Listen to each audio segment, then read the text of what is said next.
freaks and fiends, welcome to an episode of Monster Man Reviews, where Halloween never ends and the screams of horror on your screens. So beware, you are in for a scare.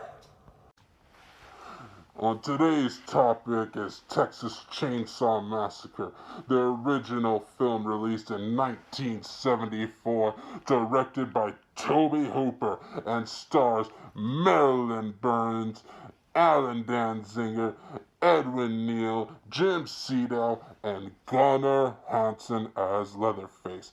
Now, this film is going to be in huge spoiler territory, so if you have not seen the film yet, definitely watch it before you watch this review, or watch all the other horror reviews that definitely cover this topic better than I will. The plot is a group of friends paired with difficult siblings Sally and Franklin, riding the roads of Texas in the hell pit of summer to investigate a series of grave robbings on the hope that Sally and Franklin's grandfather hasn't been violated, only to stumble into a friendly hitchhiker. Out of kindness, they pick him up, only for encounters that ensues to be fatal. Once chaos ensues after the grisly hitchhiker, they stop at their old house, a nightmare that becomes reality, inescapable at every turn.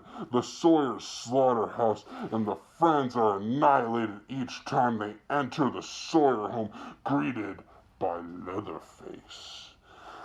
The first kill goes with Kirk is the first to go, doing the hammer dance before it was a thing. After that, Pam enters the slaughterhouse, unaware her boyfriend Kirk is helping with dinner, and becomes the second course of the meal herself, hung up like cattle. After long conspicuous hours have passed, Jerry decides, wondering where Pam and Kirk are having gone. They decide to investigate the house, only to get the best jump scare of the movie.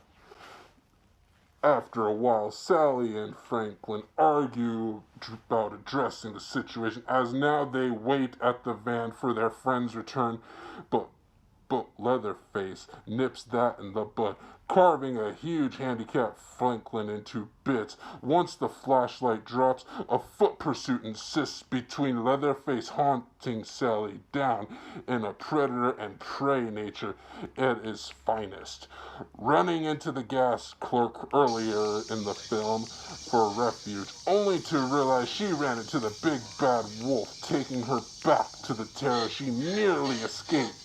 The dark comedy of the iconic dinner scene still holds up for its insanity and graphic depictions of violence, with very limited gore, making an exquisite feature for family. And now for the positives. First positive is, with little music in the movie, it makes up for great scenery. Another positive, the kills are gruesomely tamed, enough to get an imagination. Another positive is Gunnar Hansen as Leatherface definitely scared me as a child and is definitely intimidating to this day. Marilyn Burns is a great heroine, and I always jump to joy with tears every time she escapes. Even though I've seen this movie countless times, I still get so happy every time she gets away. And the House of Corpses is the most heavy metal thing, more metal than a Cannibal Corpse album. Now for my negatives. I never had any negatives with this movie. The only thing that really bothered me was the ending. For a while it was the dark comedy humor, but then I've grown attached to that sense of humor. So really there's not much negatives to be said here with this classic piece of cinema. In a simple synopsis, the film depicts the cruelty very well of animals as humans, begging the question, are we human or people made of animalistic qualities, gripping you at the clutch of a hell ride with more dark humor than gore.